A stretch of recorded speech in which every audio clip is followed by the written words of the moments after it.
সুপ্রিয় শিক্ষার্থীবৃন্দ, যারা আমার ক্লাস অনুসরণ করছো ও যারা আমার ক্লাস পর্যবেক্ষণ করছেন তাদের সকলকে আমার ইউটিউব চ্যানেল ফিজিক্স চেম্বার ও পদার্থবিজ্ঞানের সৌন্দর্য পেজে শুভেচ্ছা ও অভিনন্দন জানাচ্ছি। সুপ্রিয় শিক্ষার্থীবৃন্দ, আজ উচ্চ মাধ্যমিক পদার্থবিজ্ঞান প্রথম পত্রের অধ্যায় 5 কাজ, শক্তি ও ক্ষমতা থেকে আলোচনা করব। আজ আমাদের আলোচ্য বিষয় বা পাঠ শিরোনাম হলো স্থিতিস্থাপক বিভব শক্তি। এখন স্থিতিস্থাপকতা সম্পর্কে আমাদের একটু আলোচনা করা প্রয়োজন। স্থিতিস্থাপকতা হলো বস্তুর এমন একটি ধর্ম যে ধর্মের দরুন বস্তুতে বল প্রয়োগ করার পর যখন বস্তু বিকৃত হয়, সমপরিমাণ বল অপসারণ করা হলে বস্তু পূর্বাবস্থায় ফিরে আসতে পারে। এই ধর্মটি হলো বস্তু স্থিতিস্থাপকতা ধর্ম। এই ধর্ম কাজে লাগিয়ে আমাদের বাস্তব জীবনে অনেক কাজ আমরা করতে পারি।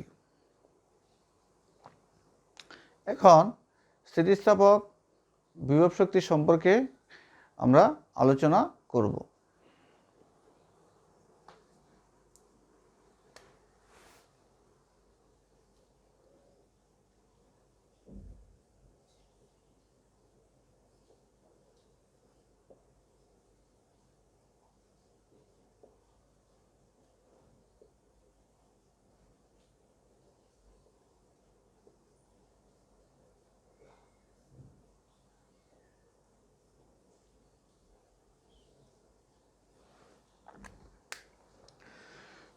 বিভব শক্তি হলো কোনো বস্তুকে তার অবস্থান পরিবর্তন করা হলে বস্তু কাজ করার জন্য কিছু সামর্থ্য বা শক্তি অর্জন করে, অর্থাৎ বস্তুতে কিছু শক্তি সঞ্চিত থাকে।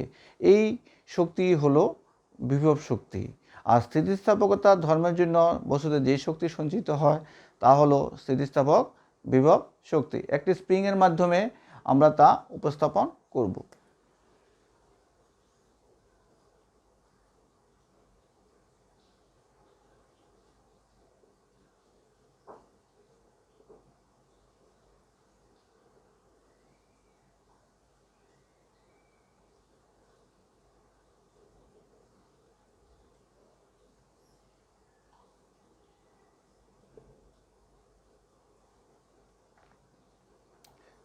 এটি স্প্রিংয়ের একটি আদি অবস্থান বা শিথিল অবস্থান।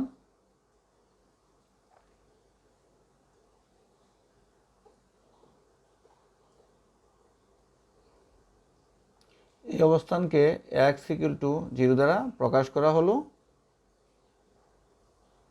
এখন স্প্রিংয়ে বাহ্যিকভাবে বল প্রয়োগ করা হলে স্প্রিংয়ের প্রসারণ ঘটে, অর্থাৎ এর শিথিল অবস্থা থেকে এর অবস্থার পরিবর্তন ঘটে।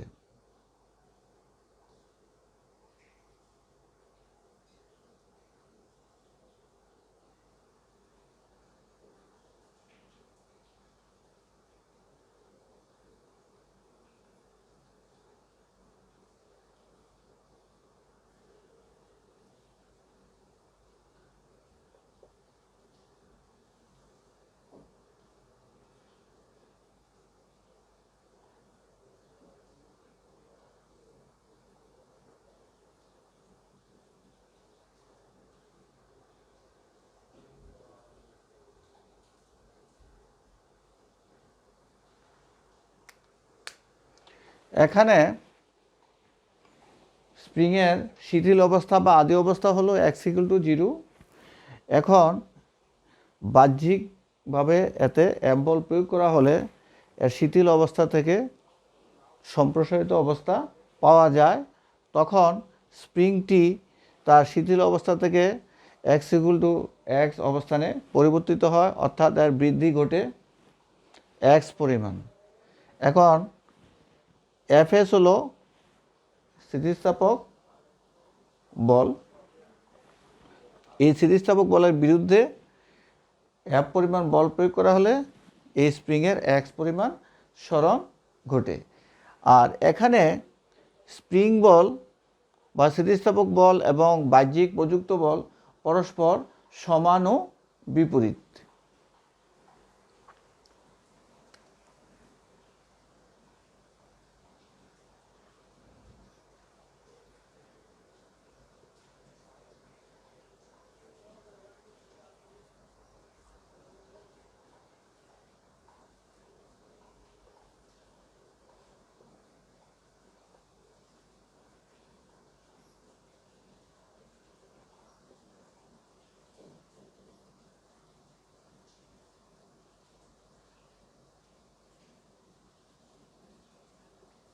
স্থিতিস্থাপক বল বা spring ball Fs equals to minus kx।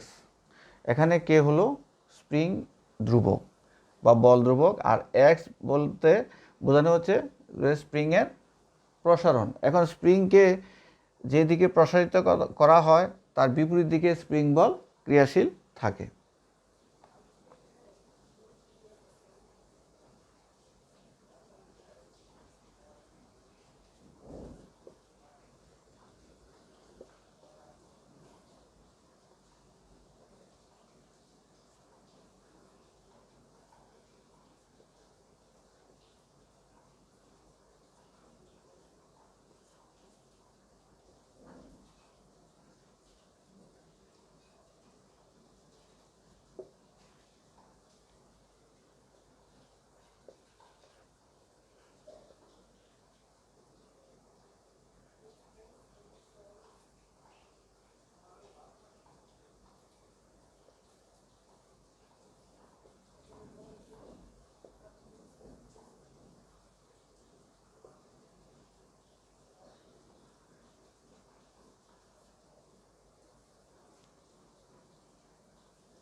এ বলের বিরুদ্ধে কৃতকাজই হলো স্প্রিংয়ের সঞ্চিত বিভব শক্তি।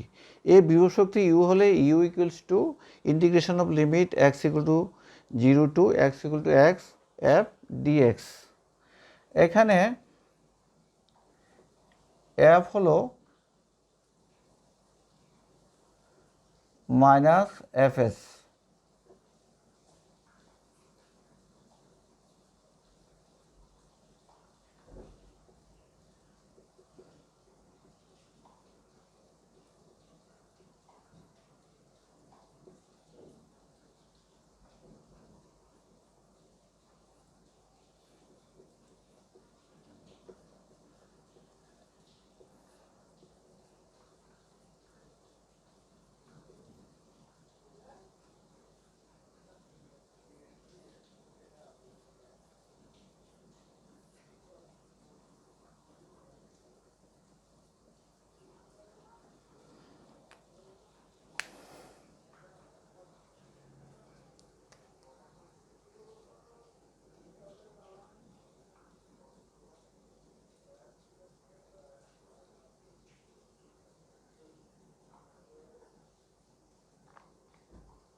অর্থাৎ U equals to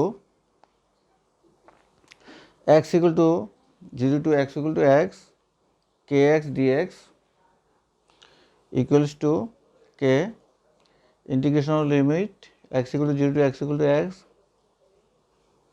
x dx। এখন x কে ইন্টিগ্রেশন করা হলে আমরা পাই x স্কয়ার বাই 2, তারপর আমরা লিমিট বসাইয়া আমরা পেলাম u equals to half K x square, অর্থাৎ স্থিতিস্থাপক বিভব শক্তি half into k into x square.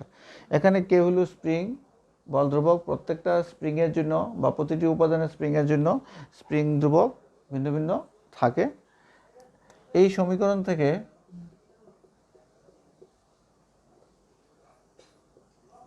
লেখা যায়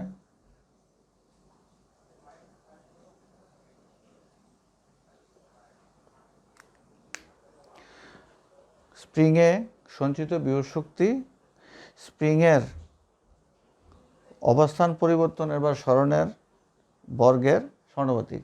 সরণ দ্বিগুণ করা হলে স্প্রিংয়ে সঞ্চিত বিভব শক্তি 4 গুণ হবে, 3 গুণ করা হলে সঞ্চিত বিভব শক্তি 9 গুণ হবে।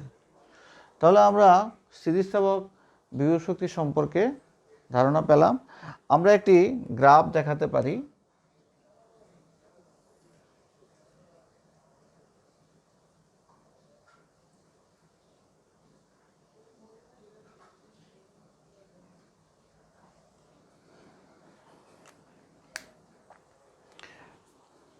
You versus x square graph যদি আমরা আঁকি, সেই গ্রাফটি দেখা যায় একটি মূল বিন্দুগামী সরলরেখা হয়। তাহলে আমাদের আজকের আলোচনা ছিল স্থিতিস্থাপক বিভব শক্তি। আমরা স্থিতিস্থাপক বিভব শক্তি সম্পর্কে ধারণা পেলাম। সুপ্রিয় শিক্ষার্থীবৃন্দ, তোমরা নিশ্চয়ই এই টপিকসটি সম্পর্কে সুন্দরভাবে বুঝতে পেরেছ। তাহলে আমাদের আজকের আলোচনা এখানেই সমাপ্ত হলো। যারা ধৈর্য ধরে কষ্ট করে এতক্ষণ আমার ক্লাস অনুসরণ করেছ ও যারা আমার ক্লাস পর্যবেক্ষণ করেছেন, তাদের সকলকে পুনরায় আমার ইউটিউব চ্যানেল ফিজিক্স চেম্বার ও পদার্থবিজ্ঞানের সৌন্দর্য পেজে ধন্যবাদ জানাচ্ছি।